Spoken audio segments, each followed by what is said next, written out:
함께 말씀을 좀 나누도록 하겠습니다. 우리가 지속적으로 함께 나누고 있는 말씀이죠. 복음은 한 존재를 완전히 변화시킵니다. 한 존재가 믿음으로 복음에 반응을 하면 예수 그리스도의 그 복음은 우리들의 마음에 침투하고 생각과 정체성과 삶의 모든 그 본질 자체를 완벽하게 변화를 시키시죠. 그리고 이 일을 가능케 하시는 분이 누구라고 하셨죠? 우리가 금요 기도회 때 성령님이라고 얘기를 함께 나누었습니다. 성령님은 약 2000년 전에 아주 멀고도 먼 중동 땅에서 일어난 그 사건을 예수님의 십자가와 부활과 승천의 그 어떻게 보면 우리랑 별로 상관없는 옛날의 역사적인 그 사건을 지금 바로 내 삶의 현장에 지금 내 삶과 연결된 이야기로 성령님은 바꾸시는 거죠. 그 성령님의 역사하심이 일어나면 예수 그리스도의 십자가 사건이 단순하게 과거의 사건이 아니라 나를 살리신 구원의 이야기가 되어지는 거예요. 나를 위한 하나님의 사랑과 나를 위한 하나님의 은혜의 사건이 되어지는 거죠. 이것은 경험자만이 알 수 있습니다. 아주 지극하게 개인적인 영역이고요. 이거는 하나님과 나와의 둘만의 이야기가 되어지는 거죠. 그래서 보통 한 존재가 예수님을 믿어서 성령님의 역사 가운데 주님의 그 십자가의 사건을 경험하게 되면 이거는 놀라운 하나님과 나의 신비의 영역인 거죠. 이전에는 나와 상관없던 예수님의 이야기 많이 들어왔습니다. 들어왔고 알고 있었던 그 예수님의 이야기가 성령님이 우리 안에 임하시면 역사 속에 있는 사건이 아니라 먼 중동 땅의 이야기가 아니라 그냥 한 청년의 기적 같은 이야기로 끝나는 것이 아니라 지금 내가 살고 있는 현실로 재현이 되어지는 거죠.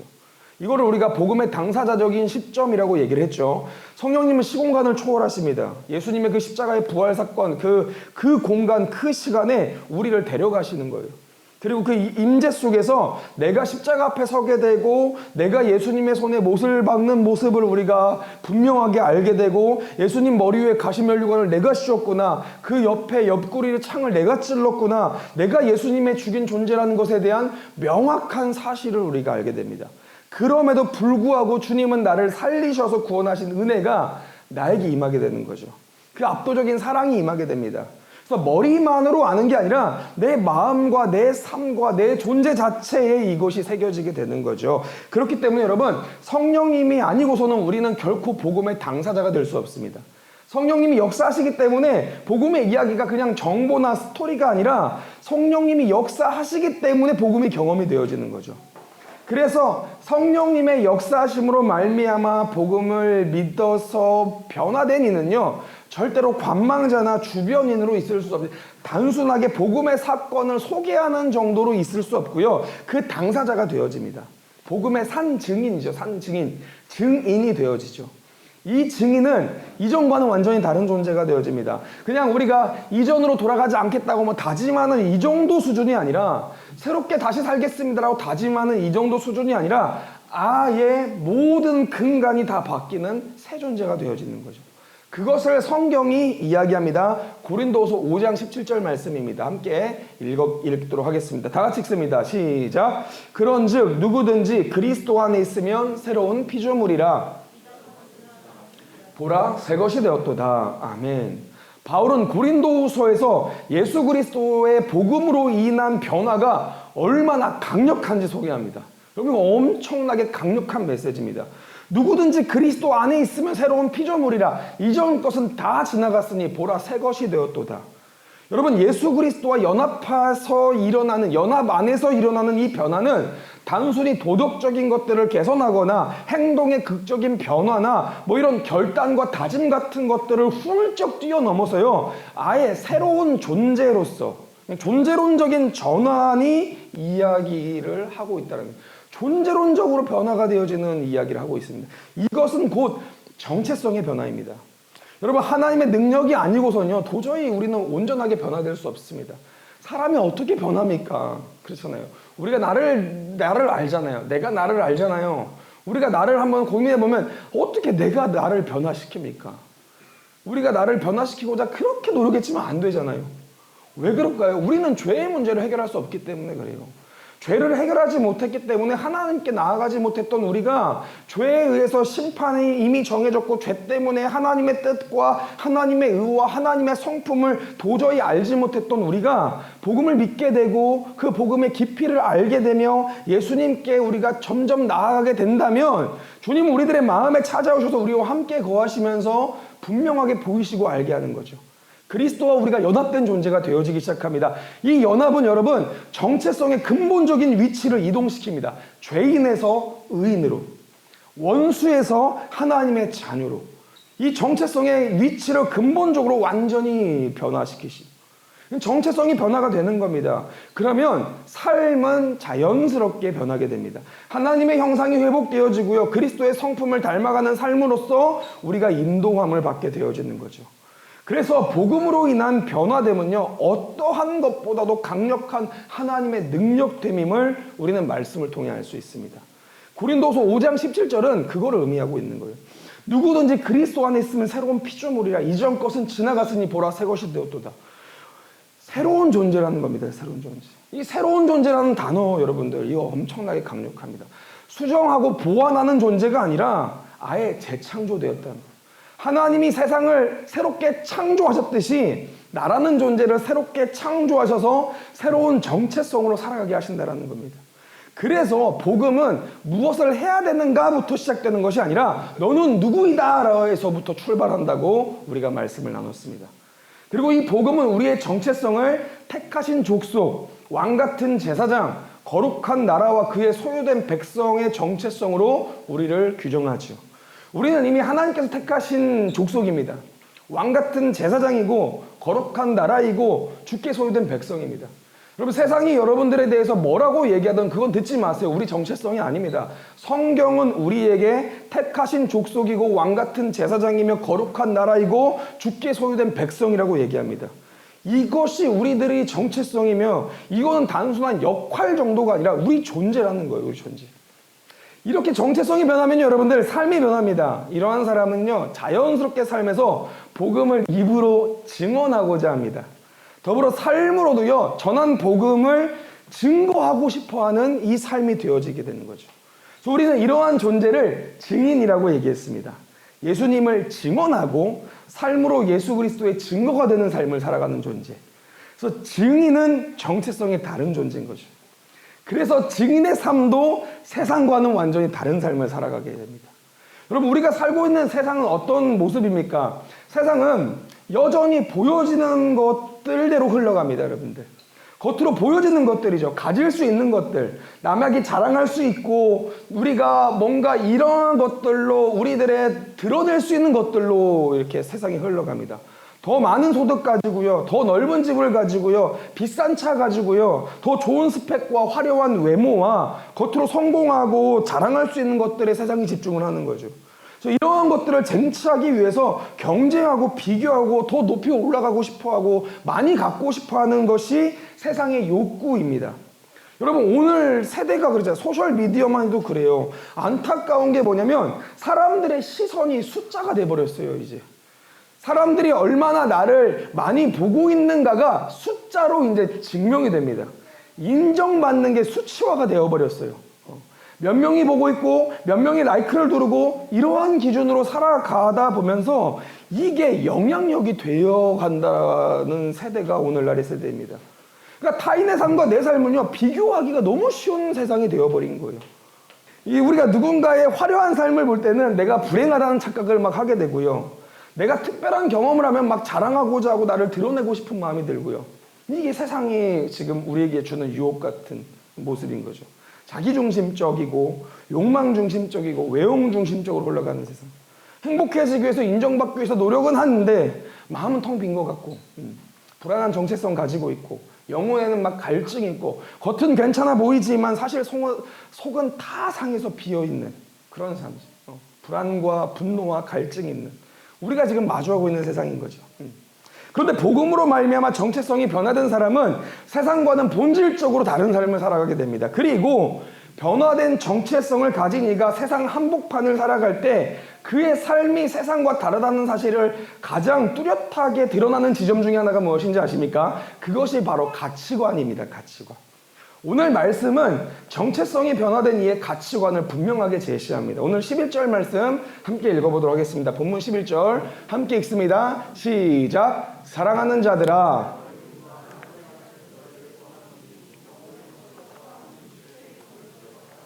아멘. 사랑하는 자들아, 거류민과 나그네 같은 너희를 권하노니. 여러분, 이 가치관을 또 얘기하려니까 제 마음에 부담이 생깁니다. 지난주에 설교가 끝났는데 어렵다는 피드백들, 되게 말을 어렵게 하신다는 피드백들을 되게 많이 들었던 것 같아요. 그래서 아이덴티티 막 정체성 얘기하고요. 오늘은 가치관, 밸류를 얘기하잖아요. 그러니까 어려운 얘기를 자꾸 제가 꺼내는 것 같아서 너무 죄송한데 사실 이게 어려운 얘기가 아닙니다, 여러분들. 쉽게 풀어보면은 복잡한 얘기가 아니라 오히려 우리가 아주 꼭 짚고 넘어야 되는 본질적인 이야기예요. 정체성이 뭡니까? 간단히 말해서 내가 누구인가에 대한 정의입니다. 나는 누구인가? 그러니까 나라는 사람의 존재 자체에 대한 이야기라면 가치관, 이 밸류는 뭐냐면 나는 무엇을 중요하게 생각하는가를 말하는 겁니다. 그러니까 내가 어떤 것을 기준으로 생각하고 어떤 기준으로 행동하며 내가 어떻게 살아가기를 원하는가, 그것이 가치관인 거죠. 쉽게 정리하면은 정체성은 내가 누구인지를 말해주는 것이고 가치관은 내가 어떻게 살아야 될지를 결정하게 해주는 겁니다. 이 두 가지는 너무 깊이 연결되어 있습니다. 정체성이 바뀌면 가치관이 바뀌게 됩니다. 가치관은 정체성의 열매입니다. 내가 누구인지를 정확하게 알면 그에 맞게 내 삶의 방식도 자연스럽게 달라지기 때문에 그렇습니다. 그래서 예수님을 만나면요, 여러분들 쉽게 설명하면 예수님을 만나면 세상의 것들이 부질이 없습니다. 이게 여러분, 이게 그렇게 될 수밖에 없습니다. 그러니까 이걸 뭔가 하나님이 만드신 이 세상이 중요하지 않다라는 뭔가 이런 이 이원론적인 이야기를 하는 게 아니라 우리들의 가치관이 이전에는 돈을 버는 게 중요했고 내가 행복한 게 가장 중요했고 이전에는 내 삶에서 가장 중요한 것들이 막 내 중심적이었는데 예수님을 만나고 믿게 되니까 가치관이 다 달라지게 되는 거예요. 더 중요한 것을 발견하게 되는 거예요. 더 소중한 걸 발견하게 되는 거죠. 정체성이 변하면 가치관이 바뀌게 되어 있습니다. 여러분, 마크 트웨인이라는 소설, 마크 트웨인의 그 작품 중에, 그 소설 중에 왕자와 거지라는 소설이 있습니다. 여러분 이거 혹시 읽어보셨나요? 되게 유명한 소설이잖아요. 이 소설에는 두 명의 아이가 나오죠. 한 명이 누구냐면 런던의 빈민가에서 태어나서 온갖 핍박과 결핍 속에 자란 거지 소년 톰이 나옵니다. 또 한 명은 영국의 왕인 헨리 8세의 아들로 태어난 왕자의 에드워드가 나옵니다. 이 두 소년이 완전히 다른 삶을 살아요. 그러다가 우연히 서로 길가에서 마주칩니다. 그리고 놀랍도록 둘이 얼굴이 닮았다는 것을 발견하고요, 장난 삼아서 옷을 바꿔 입습니다. 왕자는 거지의 누더기 옷을 입고요, 거지는 왕자의 옷을 입습니다. 근데 이게 단순한 놀이로 끝난 게 아니라 운명은 완전히 뒤바꿔나요. 왕자였던 에드워드가 거지로 오해받아서 궁궐로 쫓겨납니다.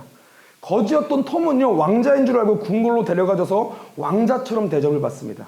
여러분, 그 다음이 정말 흥미로운데요.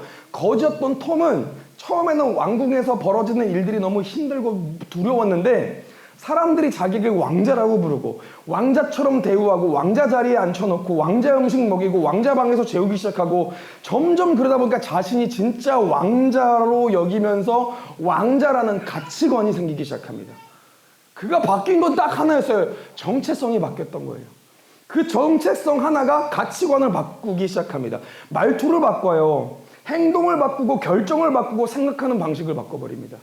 반대로 진짜 왕자였던 에드워드는요, 거리에서 사람들에게 무시당하고 욕을 먹고 구걸하게 됩니다. 시간이 지나면서 더 극렬한 변화를 맞게 됩니다. 왕자가 아니라 거지의 정체성이 부여되는 거예요.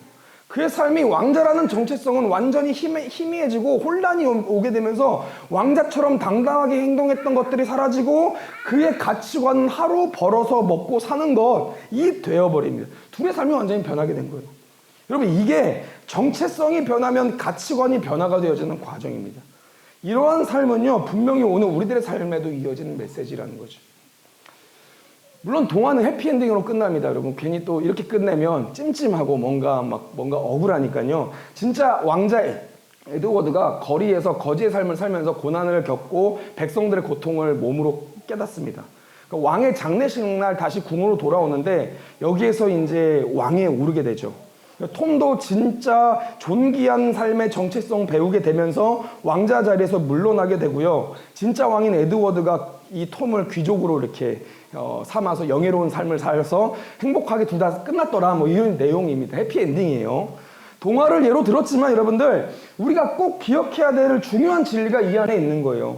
이것은 마찬가지로 성경 역시도 복음을 믿는 우리에게 가장 먼저 분명하게 선포하는 게 뭐냐면 우리들의 정체성이 무엇인지를 얘기한다는 겁니다.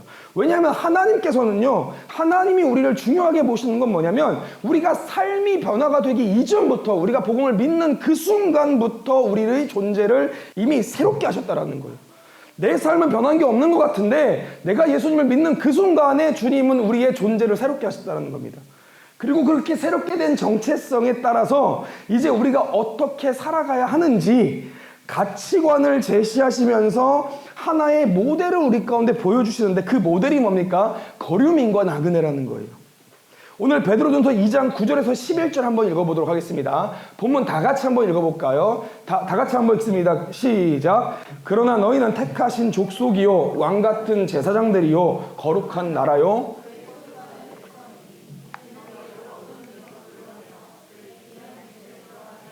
아름다운 덕을 선포하게 하려 하심이라. 너희가 전에는 백성이 아니더니 이제는 하나님의 백성이요 전에는 긍휼을 얻지 못했더니 이제는 긍휼을 얻은 자니라. 거류민과 나그네 같은 너희를 권하노니 영혼을 거슬러 제어하라. 아멘. 여러분, 우리가 예수님을 믿는 순간에 하나님께서는 우리를 택하신 족속, 왕같은 제사장, 거룩한 나라, 그분의 소유된 백성이라고 부르십니다. 이게 얼마나 영광스럽고 거룩하며 영화로운 정체성입니까? 그런데 그렇게 위대한 정체성을 가진 우리에게 성경이 요구하시는 가치관은 너무 의외예요. 놀랍게도 하나님은 우리에게 이렇게 말씀하십니다. 너희들은 거류민이며 나그네다라고 얘기합니다. 굉장히 이중적인 느낌을 받지 않으세요? 택하신 족속, 왕같은 제사장, 거룩한 나라, 그의 소유된 백성. 여러분, 이것과 거류민이나 나그네가 어떤 공통점이 있습니까? 없어요.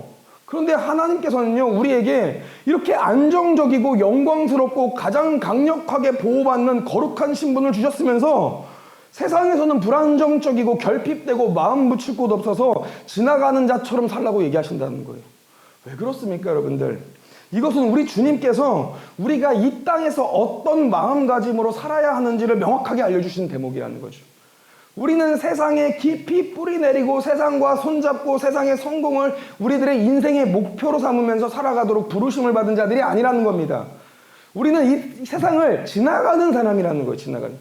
이 땅이 목적지가 아니라 과정이고 경유지라는 겁니다. 진짜 본향은 하나님 나라라는 거예요. 하나님 나라. 그리고 거룩한 본향을 향해서 나아가는 순례자가, 그 나그네의 밸류가 오늘 우리들의 밸류라는 것을 말씀이 강조하고 있다는 겁니다.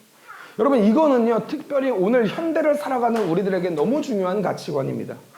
우리의 정체성으로 보면요, 우리는 영광스럽고 영화로운 하나님의 자녀고 왕같은 제사장들일 것입니다.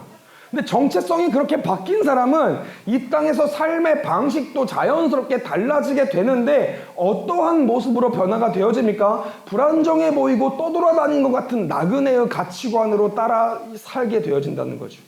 이게 그리스도의 변화의 신비입니다, 여러분들. 하나님 나라가 내게 너무 잘 맞아요. 그래서 그 땅에서는 그 족속이고 제사장이며 나라이며 백성이며 너무 좋지만 이 세상의 문화와 가치는 나한테 잘 맞지 않아요. 이들이 추구하는 방식이 내게 맞지 않아요. 이들의 삶의 태도와 문화가 나에겐 맞지 않아요. 되려 이들이 싫어하는 방식이 나한테 잘 맞는 그러한 모습들로 변화가 되어지는 거예요. 그래서 우리가 세상을 살아가는 모습을 보면 어디에도 머리 둘 것 없는 것 같은 모습들이 나올 수 있습니다, 여러분들. 불안정해 보이고 정착하지 못하는 그 나그네의 가치관이 오늘 우리들의 가치관이 되어지는 거예요. 여러분, 이거는 정체성이 바뀐 우리에게 주어지는 이 땅에서의 가치관입니다. 이거는 예수님도 분명하게 선포하신 사실이에요. 십자가에 달려서 돌아가시기 직전에 하나님께 기도를 드릴 때 제자들을 향해서, 제자들을 바라보면서 주님께 이렇게 기도합니다. 요한복음 17장 16절에서 19절이죠. 같이 한번 읽겠습니다. 내가 세상에 속하지 아니함같이 그들도 세상에 속하지 아니하였사옵나이다. 그들을 진리로 거룩하게 하옵소서. 아버지의 말씀은 진리니이다. 아버지께서 나를 세상에 보내신 것 같이 나도 그들을 세상에 보내었고 또 그들을 위하여 내가 나를 거룩하게 하오니 이는 그들로 진리로 거룩함을 얻게 하려 함이나이다. 아멘. 여러분, 이게 무슨 말입니까? 아니, 예수님의 기도 중에도 이중적인 메시지가 나와요. 내가 세상에 속하지 아니함 같이 그들도 세상에 속하지 아니었다고 얘기하면서, 그러면서 아버지께서 나를 세상에 보내신 것 같이 나도 그들을 세상에 보냈다라고 얘기합니다. 아니, 속하지 않았는데 보냈다는 게 무엇을 의미합니까? 나그네라는 의미인 거예요. 나그네라는 의미. 우리들의 정체성은 영화로우나 우리들의 가치관은 나그네라는 겁니다. 이거는 우리가 그렇게 억지로 되도록 애쓰는 삶이 아니라 복음으로 정체성이 바뀐 이에게 나타나는 자연스러운 결과입니다, 여러분들. 우리가 주님을 더 깊이 알아가면 알아갈수록, 신앙생활이 더 깊이 되면 될수록 우리의 가치관이 이렇게 변화가 되어지는 거예요. 왜냐하면 하나님 나라의 백성들은 본능적으로 알게 되기 때문에 그래요. 이 땅에 있는 것들이 영원하지 않다라는 것을 본능적으로 알게 됩니다. 아무리 좋아 보여도 다 사라지고 썩고 끝나버릴 것들이라는 사실을 하나님 나라의 정체성을 가진 사람들은 알게 됩니다. 반면에 우리가 가야 될 그 본향은 그 땅은 썩지 않고 끝나지 않고 진짜 중요한 영원한 가치가 거기 있다는 것을 깨닫게 됩니다. 그러면 내가 무엇을 할지, 무엇을 위해 살아야 될지가 분명해집니다. 그래서 정체성이 바뀐 사람은 자연스럽게 하나님의 나라의 것을 바라보고 하나님의 나라의 것을 소망하고 하나님 나라의 기준을 따라서 살게 되는 겁니다. 이것이 지금 성경이 말씀하시는 삶의 방향이고 하나님 나라의 백성의 가치관인 거예요. 여러분, 오늘 우리들의 삶을 다시 한번 점검해 보시길 소망합니다. 우리 주님은 우리에게 완전히 뒤바뀐 정체성을 주셨습니다. 아니, 나는 내가 봤을 때 별로 내 삶이 변한 것 같지 않은데, 아니요, 여러분. 하나님은 주님께서 우리를 대하시는 태도는 완전히 다릅니다. 정체성이 완전히 변화된 우리예요. 그런 우리들의 가치관과 삶의 방향은 지금 어디를 향해 있습니까? 한번 우리가 점검해 봐야 됩니다. 내 안에 아직도 세상의 가치관에 미련을 두고 있는 부분이 무엇인지 우리가 좀 정직하게 말씀 앞에서 돌아봐야 되는 거죠. 우리가 예수님을 믿어서 정체성의 변화가 되었다고 선포는 했지만 내 마음의 깊은 곳에는 여전히 세상이 말하는 물질적인 것들과 안정적인 부분들, 그러한 것들에 소망을 두고 있는 영역이 남아있지는 않은지, 아직도 나는 내 삶이 너무 중요한 건 아닌지 우리가 하나님을 대면해서 좀 진지하게 고민해 봐야 된다는 거죠. 왜냐하면 그리스도인이 이게 중요합니다. 세상의 방향에 마음을 두는 순간부터 그것이 우리에게 어떻게 작동하게 되냐면 우리들의 마음을 엄청나게 짓누르는 짐이 되기 때문에, 하나님 나라를 바라보면서 나그네처럼 살아가야 될 우리들이 세상의 가치관을 품고 세상의 것에 휘둘릴 때, 그때 우리는요 나그네가 아니라 이 땅의 노예가 되어집니다. 세상은 나그네인 우리에게 욕심을 내게 해서 이 땅에 우리를 묶어두려고 합니다. 원래 여러분 그렇습니다. 욕심이 많으면요 마음에 짐이 많습니다. 내 삶에 혼란함이 많은 이유를 우리가 근본적으로 살펴보면요 사실 대부분 욕심이 많기 때문에 내 삶이 혼란해집니다. 그래서 오늘 말씀도 우리에게 정확하게 얘기하는 거예요. 11절 말씀이죠. 우리 다시 한번 읽어보겠습니다. 11절 말씀 우리 함께 읽어봅니다. 시작. 사랑하는 자들아, 거류민과 나그네 같은 너희를 권하노니. 아멘. 거류민과 나그네 같은 가치관을 품었을 때 가장 조심해야 되는 건 무엇이라고 얘기합니까? 영혼을 거슬러 싸우는 육체의 정욕이라고 얘기합니다. 여러분, 오늘 성경이 말하는 육체의 정욕은요 육신적인 욕망만 얘기하는 게 아니라 하나님 나라의 백성과는 상관없는 것들이에요. 내 중심적으로 살아가려는 모든 본능적인 욕망을 이야기합니다. 그러니까 쉽게 말하면 하나님 나라에 소망을 두지 않고 이 땅에서 내 만족과 성공과 욕심을 따라 살아가려는 마음의 태도인 거예요. 이러한 욕망들은요 자꾸 우리들의 시선을요 세상의 것들에 눈을 띄게 만듭니다. 그리고 이 세상의 것들은 우리들의 삶의 방향을 그곳으로 끌고 가는 거예요. 끌고 가는 거예요. 우리가 노예가 되는 거죠. 오늘 그래서 복음을 전하기 위해서 결단하는 우리들이 해야 될 싸움이 있다면 이 싸움인 것 같습니다. 하나님 나라에 집중하지 못하게 만들고 점점 더 영적으로 무뎌지게 만드는 세상의 가치관들로부터 세상으로 잘 사는 것이, 세상적으로 잘 사는 게 만족한 것이다. 집이 좀 더 커야 된다. 차가 좀 더 좋아야 된다. 좀 더 좋은 직장 가고 좀 더 안정적이고 많은 사람들에게 인정받고 내 중심의 욕심을 충족시키려는 그러한 어떤 세상적인 도전들로부터 우리 스스로를 제어하라는 거죠. 왜냐하면 우리는 남을 자가 아니라 떠날 자라는 겁니다. 끊임없이 이 가치관의 전쟁을 해야 되는 거예요. 내 안의 소욕과 우리가 싸워야 되는 거예요. 이것을 바울은 선한 싸움이라고 얘기합니다. 싸움에 어떻게 선한 싸움이 있습니까? 선한 싸움이 있다면 내 안의 소욕과 싸우는 거예요. 싸우는 거. 그래서 많은 신앙의 선배들이요, 어떤 가치관으로 살았는지 우리가 꼭 기억해야 됩니다, 여러분. 욕심이 많으면 마음의 짐이 많아집니다. 짐이 많으면요, 삶이 무겁고 버겁게 됩니다, 여러분들. 그래서 신앙의 선배들은요, 성경을 보면 끊임없이 그들이 되뇌었던 이야기가 있어요. 자신들의 이 땅에서 나그네와 외국인임을 증언하였으니 오직 우리 시민권은 하늘에 있는지라. 땅에 있는 장막집이 무너지면 하나님께서 지으신 영원한 집이 있는 줄 아니. 여러분, 신앙의 선배들이 고백했던 내용들입니다. 정체성이 변했던 신앙의 선배들은 모두가 이러한 가치관으로 삶을 살았고, 그리고 그렇게 본향으로 나아갔습니다. 우리도 이 땅을 살면서 이렇게 떠날 자라는 마음을 늘상 품고 있어야 됩니다, 여러분. 이건 나이와는 상관없어요. 예수님을 믿는 순간부터 우리들의 가치관에 떠날 자라는 가치관이 생기기 시작합니다. 변동 많고요, 불안정한 마음이 있죠, 여러분들. 당연히 있는 겁니다. 여러분, 그리스도인이 세상에 불안함이 없으면 그게 그리스도인입니까? 세상이 너무 잘 안정되고 안착돼서 세상의 모든 것들이 행복하면 여러분, 그게 그리스도인입니까? 아니잖아요. 이거는 육신이 안정된다고 해결될 수 있는 부분이 아닙니다, 여러분들. 육체의 의식주가 다 완성이 되면 내 마음에 안정이 일어납니까? 그거는 그리스도인이 아니에요. 왜냐하면 우리들의 가치는 하나님 나라에 있기 때문에 그렇습니다. 이곳에서 우리는요, 하나님께서 맡기신 사명을 완수하는 걸음으로 살아갑니다. 그 과정 속에서 그리스도와 연합하면서 예수님의 성품이 나오고 그의 형상이 나오며 주님과 더 깊은 관계를 누립니다. 세상의 가치관이 나와 맞지 않아서 하나님 나라를 소망하고요, 이 땅에서 그 나라를 계속 바라보며 주께 예배하며 나아갑니다. 이게 우리들의 삶이라는 거예요. 그래서 우리 주님은 여러분, 우리 가운데 소망하시는 것이 하나 있다면요, 우리들의 원함이 바뀌길 소망하실 겁니다. 내 중심적인 원함이 아니라 하나님 나라를 갈망하시길 소망한다는 거예요. 마태복음 6장 33절에 그것을 이야기합니다. 그런즉 너희는 먼저 그의 나라와 그의 의를 구하라. 그리하면 이 모든 것을 너희에게 더하시리라. 사역을 감당하고 삶을 살면서 마음에 짓눌림이 있을 때, 마음에 막 부담이 있을 때, 제가 늘 고백하는 말씀 중에 하나가 이겁니다. 내가 왜 마음에 짓눌림이 있나? 내가 왜 마음에 짐이 있나? 내 욕심 때문은 아닌가? 내가 짓눌리는 이유가 무엇인가? 내가 하나님 나라와 그의 의를 구한 건가? 내 원함을 구하는 건가?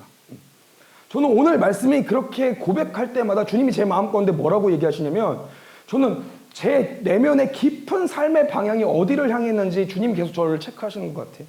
너는 아직도 너의 삶에서 네가 그렇게 소중하고 중요하냐? 나는 너를 위해 다 바쳤는데 네가 고민하는 너의 삶과 너의 가정과 너의 직장과 직업과 내게 좀 맡겨라. 너의 욕심을 내려놓고 나의 나라를 구하고 나의 성품을 구하라. 내가 너를 다 책임지리라.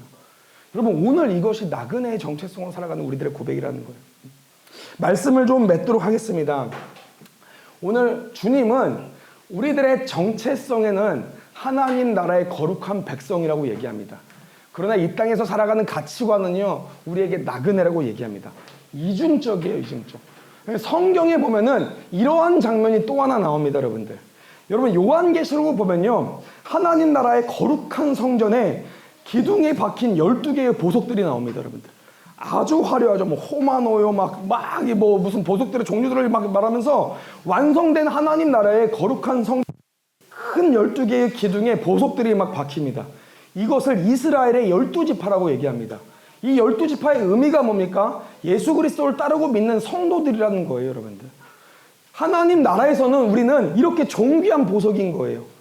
그런데 우리 주님이 이 땅에서는 우리를 뭐라고 얘기하십니까? 너희는 세상의 소금이다 라고 말씀하십니다.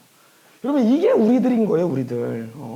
하나님 나라의 백성, 너무나도 영화로운 정체성을 가지고 있지만 하나님 나라 안에서는 우리가 너무나도 존귀하고 영화롭고 너무나도 빛나고 너무나도 값진 존재지만 우리 주님께서는 이 땅에서는 소금이 되라 말씀하십니다. 이 땅에서는 영화로운 존재가 아니라 얘들아 미안한데 이 땅에서는 꼭 필요한 존재가 되거라라고 말씀하시는 거예요. 여러분, 오늘 이것이 우리들의 삶입니다. 나그네의 삶은요, 소유가 아니라 소명을 따릅니다. 정착보다는 순종을 택합니다. 우리는 주류화를 원하는 사람이 아니라 구별됨을 원하는 사람으로 바뀌어지게 됩니다. 이러한 우리들의 모습 속에서 세상은 다름을 느끼며 예수 그리스도의 모습을 보게 될 것입니다. 저는 우리 귀한 복음을 전하는 교회의 모든 지체들이 이러한 나그네의 정체성으로 삶을 살아가기를 소망합니다. 아멘. 남의 욕심을 버리시고요, 우리는 떠날 자, 우리는 곧 갈 자, 주께서 부르시면 얼마든 이 땅을 털고 나아갈 자라는 인식을 가지고 세상의 가치관을 다 등지고 우리가 하나님의 나라의 것을 다시 한번 마음에 품으시길 소망합니다. 아멘.